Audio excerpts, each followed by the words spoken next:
Господи, днес, докато ръцете ми месеха тестото за хляба, както ме е учила баба, пак се замислих колко благословени сме с тези прости дарове.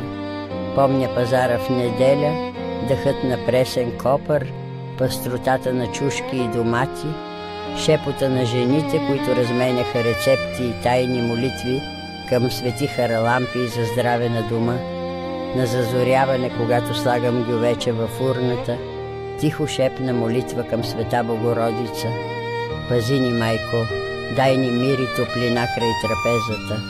Всяка троха, всеки аромат ми напомня, че вярата и любовта се предават, както рецептата за хляба, от ръка на ръка, от сърце на сърце.